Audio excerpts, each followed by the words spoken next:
உலகெங்கும் வாழும் ராஜ் தொலைக்காட்சி அன்பர்களே, என் நெஞ்சம் நிறைந்த நேயர்களே, உங்கள் அத்துணை பேருக்கும் உங்கள் ஆத்மார்த்த ஜோதிடர் நங்கநல்லூர் டாக்டர் பஞ்சநாதனின் இனிய காலை வணக்கங்கள்.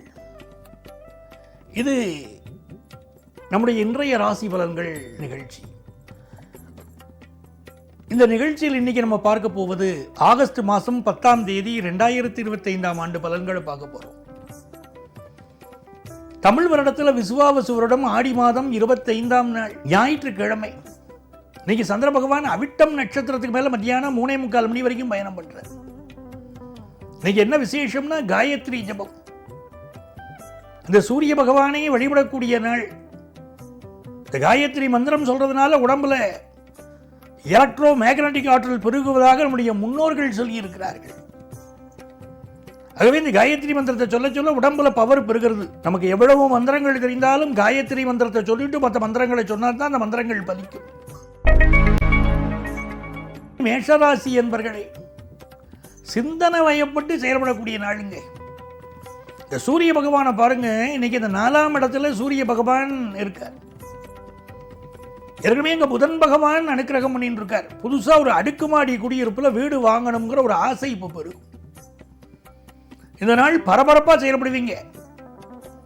இந்த டயத்துக்கு இதை முடிக்கணும், அடுத்த அந்த டயத்துக்கு அதை முடிக்கணும் அப்படின்னு பரபரப்பா உங்களுடைய செயல்பாடுகள் இருக்கும். அதுவும் ராசிநாதன் செவ்வாய் பகவான் இருக்காரு. இப்ப 6ஆம் இடத்துல உட்கார்ந்து இருக்கார். நம்ம ஹெல்த்துக்கு கொஞ்சம் இம்பார்ட்டன்ஸ் கொடுக்கணும். பூர்வ புண்ணியாதிபதி சூரியன், அந்த சூரிய பகவான் 4ஆம் இடத்துல இருக்கார். சிலருக்கு இப்பொழுது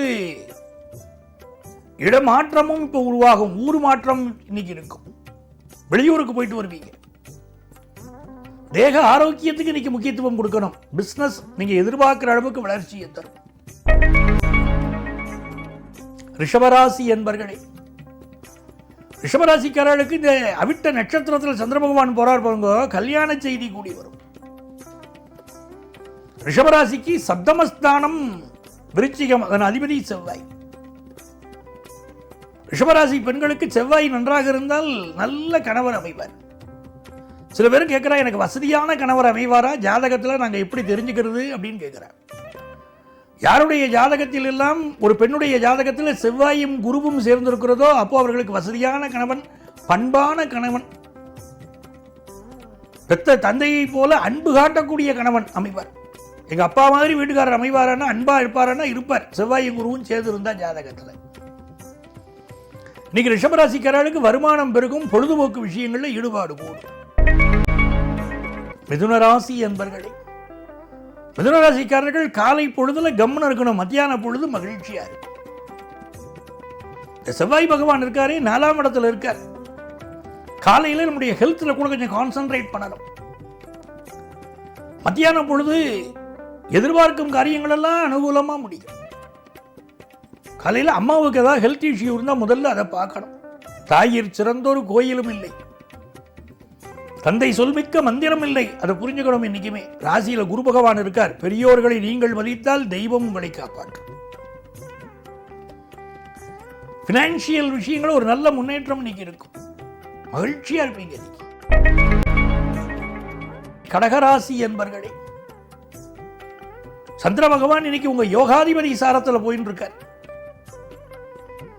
ஆகவே இந்த நாள் காலை பொழுது மிக மிக அருமையா உங்களுக்கு இருக்க போறது. இளைய சகோதரர் பக்கபலமா இருப்பார். பயணங்கள் வெற்றிகரமா அமையும். குடும்பத்தில் சந்தோஷம் இருக்கும். நல்ல நாள் பிறக்குது, நல்ல நாள், நல்ல காலம் நடக்குது. அதே நேரத்தில் அட்டமத்தில் சந்திரன் இருக்காரு பாருங்க. மதிய பொழுதுக்கு பிறகு கொஞ்சம் கவனமா இருந்து கிடணும். வண்டி வாகனங்களில் கவனமா போயிட்டு வரணும்.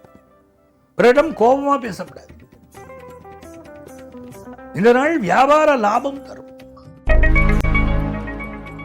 சிம்மராசி என்பர்களே, எதிர்பார்க்கக்கூடிய நல்ல தகவல் வரும். எதிர்பார்க்கும் நல்ல மனிதர் வந்து உங்களை சந்திப்பார். சிம்மராசிக்காரர்களுக்கு ராசிக்கு அதிபதியான சூரியன் 12ஆம் இடத்தில் இருக்கார். இடமாற்றம் சிலருக்கு தரும். தேக ஆரோக்கியத்தில் இன்னைக்கு கொஞ்சம் அக்கறை எடுத்துக்கணும். காலை பொழுதுல செவ்வாய் பகவான் 2ஆம் இடத்தில் இருக்கார். திருமணத்திற்கு நல்ல வரன் இப்ப கூடி வரும். பிசினஸ்ல நல்ல முன்னேற்றம் இருக்கும். இந்த நாள் காயத்ரி மந்திரத்தை விடாமல் ஜபிக்கணும். எவ்வளவு சொல்ல முடியுமோ அவ்வளவு காயத்ரி மந்திரத்தை சொல்லணும். அந்த ஒளி தரக்கூடிய சூரியனே உன்னை நான் வணங்குகிறேன் அப்படின்னு அவரை நீங்க வழிபட்டுக்கிட்டே இருக்கணும். சூரிய வழிபாடு இன்னைக்கு மிகப்பெரிய வெற்றி தரும். கன்னிராசி என்பர்களே, கன்னிராசிக்காரர்களுக்கு செவ்வாய் பகவான் ராசியிலேயே இருக்க. சந்திர பகவானை பார்த்தீங்கன்னா இன்னைக்கு 5ஆம் இடத்திலும் 6ஆம் இடத்திலும் பயணம் பண்றார். இன்னைக்கு காதல் விஷயங்கள்ல ஒரு வெற்றி இருக்கும். திருமணம் கை ஓடும். காதல் திருமணமாக மாறக்கூடிய அமைப்பு உண்டு. நல்ல செல்வ வளம் இருக்கும். சிலருக்கு கொஞ்சம் ஹெல்த் இஷ்யூஸ் இன்னைக்கு இருக்கும். புதுசா வேலையை தேடக்கூடியவர்களுக்கு நல்ல வேலை வாய்ப்புக்குரிய ஒரு தகவல் வந்து சேரும். வியாபாரம் பாருங்க, திருப்திகரமா நீங்க எதிர்பார்க்கக்கூடிய ஒரு நல்ல செய்தி வியாபாரத்தில் வந்து மகிழ்ச்சியா இருக்க போறீங்க. இது ஒரு ஆனந்தமான நாளுங்க கன்னிராசிக்காரங்களுக்கு. துலாம் ராசி என்பர்களே, துளாராசிக்காரங்களுக்கு ராசிக்கு அதிபதியான சுக்கிர பகவான் அவர் பாக்கியஸ்தானத்தில் உட்கார்ந்து இருக்கிறதே ஒரு அழகு, ஒரு அற்புதம். ஏற்கனவே 9ஆம் இடத்துல குரு, அதுவே தெய்வத்தின் கருணை கடாட்சம் உங்களுக்கு இருக்கக்கூடிய நேரம். இந்த குரு பயிற்சி ஆன பிறகும் 2025 பிறந்த பிறகும் என்னுடைய வாழ்க்கையில் பெரிய மகிழ்ச்சியே வரலையேன்னு துளாராசிக்காரா பலர் சொல்லிட்டு இருக்கா. ஏண்டா வாழறோம்னு எனக்கு தோன்றதுங்கிறா பல துளாராசிக்கார. அவளுக்கெல்லாம் அக்டோபர் மாசத்திலேருந்து நல்ல செய்தி வரப்போகிறது. இன்னைக்கு உங்களுக்கு வியாபார வளர்ச்சி நன்றாக இருக்கும். நீங்க எதிர்பார்க்கக்கூடிய வருமானம் வரும். பொழுதுபோக்கு விஷயங்கள்லையும் ஈடுபாடு கூடும். நல்ல நாள், நல்ல உத்தியோகம் கிடைக்க போற ஒரு செய்தி வரும். விருச்சிக ராசி அன்பர்களே, விருச்சிக ராசிக்காரர்களுக்கு 9ஆம் இடத்துல சூரியனும் புதனும். அப்பா செய்த தொழிலை நம்ம செய்வோமா, அந்த பிசினஸ் எடுத்து டெவலப் பண்ணுவோமா, டெக்னாலஜிக்கலா நல்லா இம்ப்ரூவ் பண்ணலாமா அப்படிங்கிற செய்தி வரும். அந்த தொழில நம்பர் 1 நம்ம தான் வரணும். அதுக்கு என்ன செய்யலாம் அப்படிங்கிற திட்டங்கள் திட்டுவீங்க. வெளிநாட்டில் பிசினஸ் ஆரம்பிக்கிற சிந்தனை சிலருக்கு வரும். திருமணம் தொடர்பா நல்ல தகவல் வந்து சேரும். ஒரு இனிய நாளாக இந்த நாள் அமைய போறது. தனுசு ராசி என்பர்களே, இது மிக மிக மகிழ்ச்சியான நாள் தனுசு ராசிக்காரர்களுக்கு. சந்திர பகவான் 2ஆம் இடத்திலும் 3ஆம் இடத்திலும் பயணம் பண்றார். செவ்வாய் பகவான் 10ஆம் இடத்தில் இருக்கார். சகோதரன் பக்கபலமா இருப்பார். இன்னைக்கு புதுசா சொத்து வாங்கணுங்கிற எண்ணம் பலருக்கு இருக்கும். பயணங்கள் அமையும். பேச்சில் ஒரு தீர்க்கம், ஒரு தைரியம் இருக்கும். பெரியோர்களுடைய ஆசீர்வாதம் உண்டு. இன்னைக்கு பணப்புழக்கம் திருப்தியா இருக்கும். மகர ராசி அன்பர்களே, ராசியிலும் 2ஆம் இடத்திலும் சந்திர பகவான், பாக்கியத்தில் செவ்வாய் பகவான். ரொம்ப நாளா பூர்வீக சொத்து சம்பந்தமா பிரச்சனை இருந்துட்டே இருந்ததுன்னா இப்ப பிரச்சனை நிவர்த்தியாகி பூர்வீக சொத்து கிடைக்க போறது.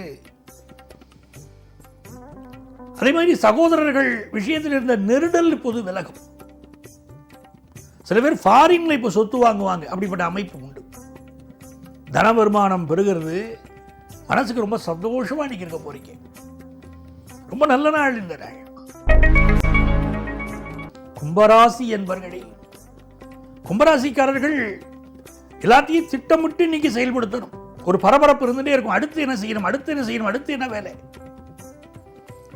அப்படி நேரம் காலம் பார்த்து பரபரப்பா ஓடக்கூடிய நாள். நாளில் சந்திர பகவான் நம்ம ராசியை நோக்கி வரார். பரபரப்பு தானா தேடி வரும்.